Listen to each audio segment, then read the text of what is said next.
Bastante polarizada, os preparativos para a eleição geral no Brasil em outubro seguem avançando. Ontem, Bolsonaro oficializou a sua candidatura num estádio bastante esvaziado. Mas isso não o impediu de fazer novas ameaças à democracia, inclusive dizendo que no dia 7 de setembro, Dia da Pátria, as massas vão sair às ruas pela última vez. Uma clara ameaça à justiça eleitoral. Por sua parte, Lula segue liderando todas as pesquisas, gira pelo país, mas com cautela, e busca ampliar a sua base de apoio entre setores mais conservadores, inclusive no partido MDB, que tem a sua candidata própria, Simone Tebet. Porém, várias lideranças MDBistas já declararam, sobretudo no Nordeste, apoio à candidatura de Lula e não a de Simone Tebet, que seria uma esperança de um setor vasto, conservador, que nascesse uma terceira via. Latitude Brasil está começando. Alô, amigos e amigas do programa Latitude Brasil por Telesur. Uma boa noite, aquela saudação, a nossa alegria, a nossa responsabilidade de levar informações importantes sobre o gigante do Sul, o Brasil, para que esse grande país em transe, em crise profunda, possa ser melhor compreendido pela América Latina, por toda a audiência de Telesur, mas também, especialmente, porque aqui estão se dando batalhas muito importantes para toda a região. O Brasil tem um peso muito importante para a integração latino-americana. E nós temos hoje conosco um convidado que tem uma compreensão muito especial, muito original e profunda sobre essas temáticas da independência, do anti-imperialismo, da soberania política popular do povo brasileiro que está em luta para recuperá-la, que é o nosso grande amigo professor Gilberto Maringoni, professor da Universidade Federal do ABC Paulista, um grande cartunista também, escritor, jornalista, grande articulista também de textos políticos. Bem-vindo, Gilberto Maringoni, à Telesur. Eu que te agradeço. Como é que está, Beto? Eu agradeço a Telesur o convite. É uma satisfação enorme estar aqui de volta a esse canal tão importante na democratização das comunicações. Maringoni, nós temos visto que o imperialismo, confirmando teses clássicas, não dorme nunca, e que não se pode confiar nem um tantico, assim como diria Che Guevara, no imperialismo. Nem um tantico assim. E, nesse momento, nós temos aí articulações que tentam melar, desestabilizar as eleições no Brasil. Até onde isso é possível? Até que ponto as forças democráticas do Brasil não estariam atentas para isso? Porque o Brasil tem uma história de golpe. 54, 61, golpe derrotado pela mobilização de Leonel Brizola. 64, de novo, veio o golpe. 16, outro golpe. E agora eles, os golpistas, estão no poder. Qual é o risco? Olha, Beto, nós estamos vivendo uma situação no Brasil, com a proximidade das eleições, de se as eleições, se essa disputa se der no terreno democrático da normalidade, o presidente Jair Bolsonaro vai ser flagrantemente derrotado pelo ex-presidente Lula. Vale dizer que não é o ex-presidente Lula apenas. Ele conseguiu conformar uma frente democrática muito ampla, com setores até contraditórios, mas criando uma onda nacional avassaladora para derrotar o fascismo. No entanto, Bolsonaro, os seus apoiadores nas Forças Armadas brasileiras, que diferentemente das Forças Armadas venezuelanas, são Forças Armadas entreguistas, são Forças Armadas que colocaram, não só o Exército, mas se colocaram como subordinadas do Comando Militar Sul dos Estados Unidos, tem estreita ligação com o Departamento de Defesa dos Estados Unidos, como você bem falou, nunca foram democráticas e estão conspirando à luz do dia para tentar dar um golpe. E esse golpe está em curso, esse golpe está em desenvolvimento com o aumento da violência política. Nós tivemos há poucos dias o assassinato de um dirigente do Partido dos Trabalhadores em Foz do Iguaçu, Marcelo Araújo, por um bolsonarista.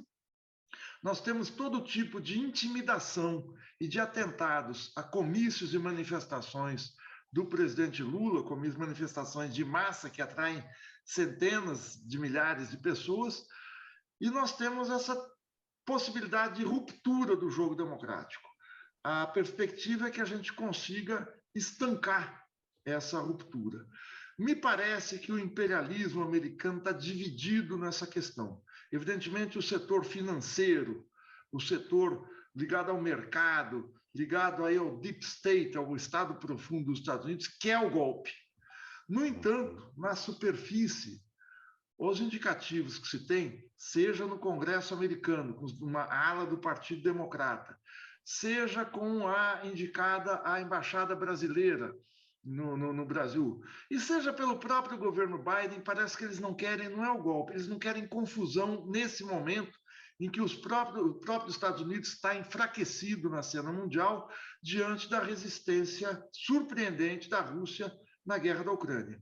Então, não está fácil para o lado de lá, mas o Bolsonaro lida aqui dentro com algo semelhante ao que aconteceu na Bolívia ou o que aconteceu no Capitólio nos Estados Unidos, que são as milícias, que são bandos armados, que são que eles fecham os olhos, a expressão em espanhol, não sei, mas que atuam livremente com a complacência das Forças Armadas, das polícias e das forças de segurança do Exército Brasileiro, gerando terror na população, algo muito semelhante ao que acontecia com as tropas de assalto, com as SA, as tropas nazistas, nos anos 1920 na Alemanha. Você toca o terror no país e espera para ver o que dá. É esse o cenário. Bem lembrado o caso da Bolívia, né? Também o caso de outros países aqui na América Latina, e, evidentemente, em favor da democracia, há a vitória da Colômbia. Mas vamos lembrar que o Biden atuou ativamente para o golpe na Ucrânia, o golpe da Praça Maidan, na Ucrânia, e atuou pesadamente para derrubar a presidenta Dilma. A pergunta que se faz é se, para a agenda golpista, bastam 5 anos, eles vieram para ficar apenas 5 anos nesse golpe que deram com Michel Temer, que continuou com Bolsonaro? Beto, o golpe envolveu uma coalizão também ampla do outro lado, do lado da direita brasileira, que conformava desde a extrema-direita um setor bandido aí da política, um setor criminal da política, que encabeçado pelo Michel Temer, um setor fisiológico da direita parlamentar, e os meios de comunicação. Vamos lembrar que os meios de comunicação, assim como no golpe de 2002 na Venezuela, tiveram um papel central no Brasil. A Globo, o Jornal Nacional, as outras emissoras, a Folha de São Paulo, difundindo mentiras e foram sócias do golpe. Eles concordam com a política econômica do Bolsonaro, com a política econômica de privatizar e desmontar o Estado brasileiro, de acabar com os serviços públicos e de tornar o país um país agrário, sem indústrias, uma população empobrecida. Eles não veem nenhum problema nisso. O que eles estão vendo, e me parece que de alguns dias para cá isso começa a aparecer, é que eles estão vendo que Bolsonaro é incontrolável, né? Assim como setores da sociedade alemã que achavam que Hitler era um acidente de percurso, que eles iam controlar o Führer no curso do regime nazista, e o regime acabou por engolir alguns desses setores, as edições do Jornal Nacional dos últimos dias me parecem produzidas por quem está assustado. Alguns articulistas do principal jornal periódico deles, o Globo, se colocam assustados com a voracidade antidemocrática do Bolsonaro. Então, é possível que se amplie uma frente contra o governo. Eu não sei, do lado deles, essa hesitação, apoiar a economia e vacilar na política, se é suficiente para se impedir o golpe. Mas eu acho que se forma um muro contrário ao golpe e espero que nós, que o lado democrático, saia vencedor. Hoje, um articulista que tem muita vinculação com os setores militares, Hélio Gaspari, fala na tese conspirativa do adiamento das eleições, criando algum pretexto qualquer. E, além disso, se junta o fato de que a TV Globo teve aumentada em 75% o recebimento de verbas publicitárias diretamente do próprio governo Bolsonaro. São ingredientes que devem gerar preocupação em matéria de conspiração? Eu acho que devem. Eu acho que a preocupação com a Globo, eu ainda não consegui entender o que é que está acontecendo com a Globo. Porque eles receberam esse aumento de verba publicitária, no entanto, aumentaram o tom contra as atitudes violentas do Bolsonaro. Tanto a emissora aberta, o Jornal Nacional, que atinge uma parcela grande da população, como o seu canal a cabo, que é a Globo News, que atinge uma elite mais restrita. Mas o que a gente deve se preocupar muito é a atuação das Forças Armadas, em especial do Exército. O Exército brasileiro veio para tumultuar o processo eleitoral. Eles estão querendo questionar e colocar contra a parede a justiça eleitoral, alegando possíveis fraudes nas eleições. O Brasil tem urnas eletrônicas desde 1994, ou seja, 28 anos. Nunca houve nenhuma denúncia, nenhuma suspeita, nenhum caso de fraude num sistema mundialmente tido como exemplo de eficiência. Muito mais eficiente que o sistema dos Estados Unidos, por exemplo. Ele é eficiente, como o venezuelano também é eficiente no que toca às urnas eletrônicas. E o Exército está tumultuando, estão provocando. Claro que isso é uma tentativa de agir como partido. As Forças Armadas se desmoralizam no Brasil porque elas estão deixando de ser uma instituição de Estado para se tornar uma ferramenta golpista do Bolsonaro. Essa denúncia tem que ser feita com muita vivacidade. Eu tenho mais preocupação com isso do que com a Globo, que está nessa posição hesitante do que fazer daqui para frente. Me parece, eu não sei se você concorda comigo. Estamos conversando aqui com Gilberto Maringoni, professor da Universidade Federal do ABC, articulista, pensador político, escritor e cartunista, um grande cartunista, com um humor muito corrosivo, que eu conheço bem. Vamos fazer uma pequena pausa aqui, já voltamos com Latitude Brasil. Até já.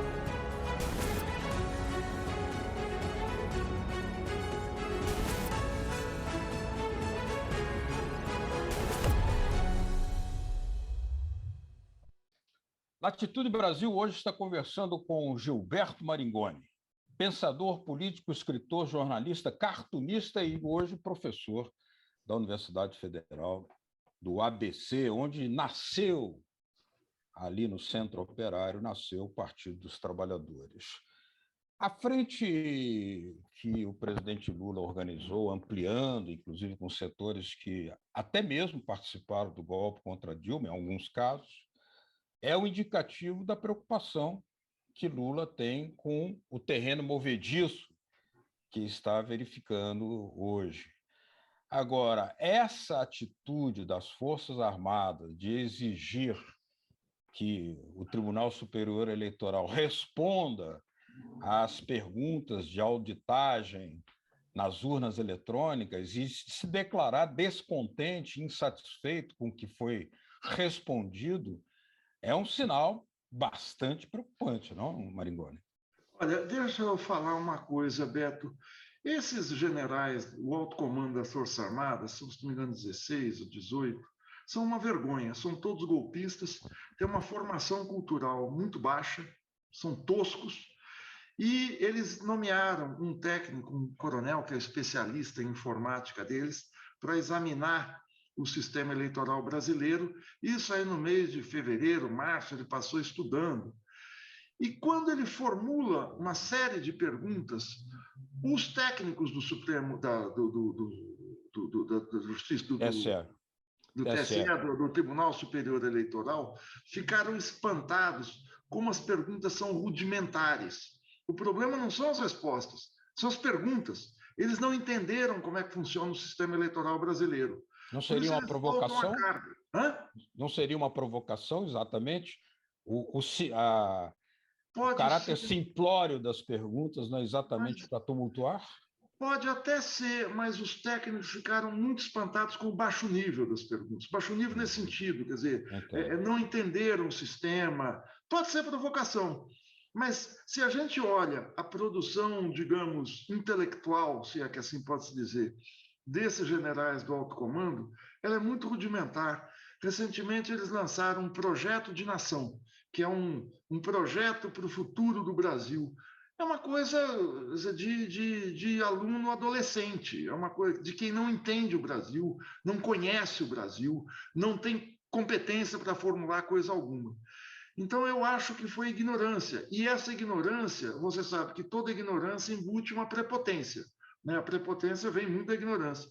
Eles estão partindo para cima porque o Bolsonaro está partindo para cima. Eles não sabem muito bem como tratar essa questão das eleições. Embora eu não queira, no curto tempo que a gente tem, detalhar muito, a última desse general que comanda o Ministério da Defesa, o general Paulo Sérgio, foi requisitar ao Supremo Tribunal, TSE, o Tribunal Superior Eleitoral, todas as planilhas das eleições de 2014, 2016 e 2018. Isso é uma estupidez. Primeiro porque essas planilhas eu posso acessar, qualquer um pode acessar, você pode acessar, quem está nos assistindo na Venezuela, acessa do seu computador de casa. Elas estão abertas. Ele não precisa fazer esse mise-en-scène, eu exijo as planilhas. As planilhas estão aí. Então, é alguém que nunca acessou, que não conhece. A segunda questão é o que resolve eleições de anos atrás.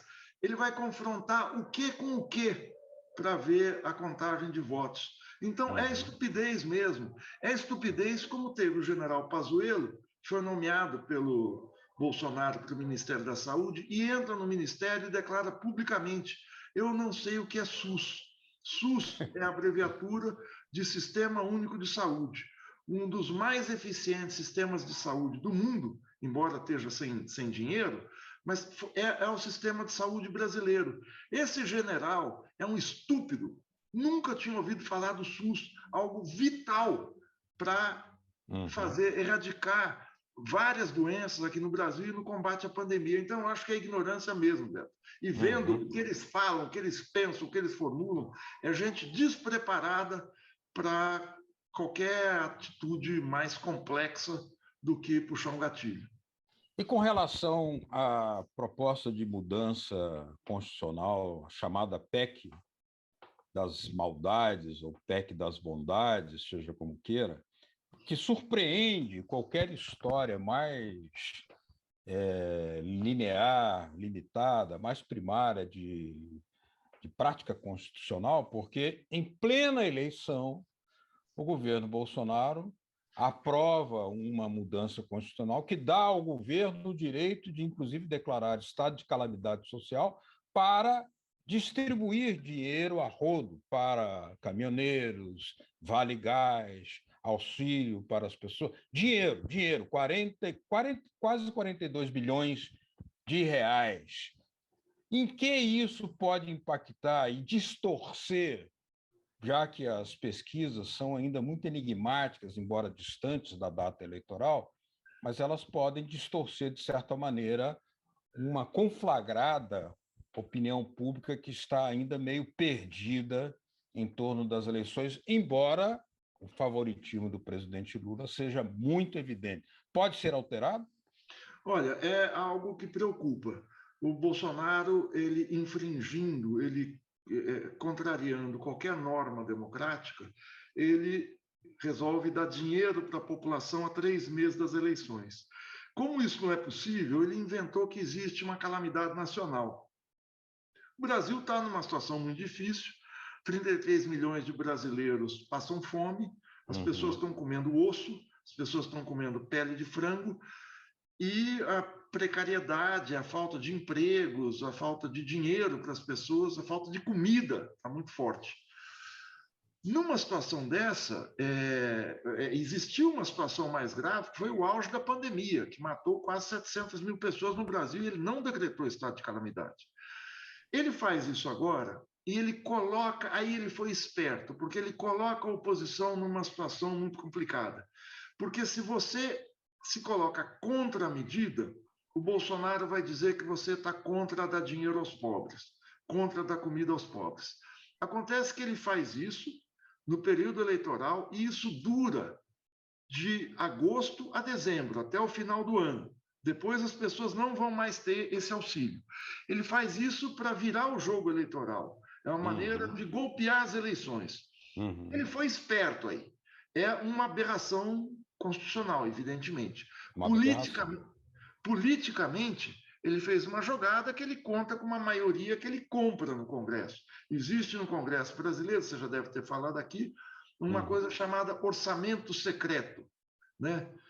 Esse orçamento secreto são verbas que remontam 16 bilhões de reais, algo como mais ou menos 3,5 bilhões de dólares, para serem distribuídos secretamente para os deputados. Ninguém sabe para onde vai esse dinheiro. Com esse dinheiro, ele compra uma maioria no Congresso Nacional e aprova o que ele quer. Se ele quiser revogar a lei da gravidade, ele revoga a lei da gravidade. É uma situação em que ele atenta muito forte contra a democracia. Eu espero que, mesmo com isso, ele não consiga vencer as eleições. Última pergunta, Maringoni. A Argentina resistiu, a Bolívia resistiu, derrotou o golpe, o Chile mudou, a Colômbia venceu. A Colômbia é uma eleição, uma vitória contra um país da OTAN, hein? Um país da OTAN derrotado aqui. Venezuela resiste, Cuba resiste, Nicarágua resiste. O que a América Latina deve e pode esperar do povo brasileiro para cumprir a sua parte nessa nova montagem de uma América Latina que se une de novo para a transformação? Beto, com toda a dificuldade que nós vivemos, eu estou com muita esperança, eu sou um otimista de que a gente vai vencer essas eleições. Vencer as eleições não quer dizer que a gente depois vai ter facilidades. O Brasil vai estar destruído e vai ter que haver uma reconstrução nacional. Mas esse passo exige de nós, brasileiros, muita valentia, muita coragem, muita ousadia. Não é só para votar. Daqui até as eleições, o grau de violência vai aumentar, as chantagens vão aumentar e Bolsonaro fará de tudo para dar um golpe. Evitar esse golpe é a tarefa que nós brasileiros temos. Aos nossos irmãos latino-americanos, a gente espera solidariedade, denúncia, para isolar esse bando de fascistas que está no poder no Brasil. Gilberto Maringoni, professor da Universidade Federal do ABC, articulista, cartunista, pensador político, militante social e também um grande jornalista. Muito obrigado pela sua presença aqui em Latitude Brasil. As portas estarão, evidentemente, sempre abertas para a sua lucidez. Muito obrigado. Muito obrigado, Beto. Muito cumprimento todos que estão nos assistindo. A vocês que nos acompanharam, aquele nosso muito obrigado. Voltamos na semana que vem com o novo Latitude Brasil, tentando desvendar os mistérios desse país em transe que é o Brasil. Mas até lá, aquele abraço para vocês, como diria Gilberto Gil. Boas noites. Tchau.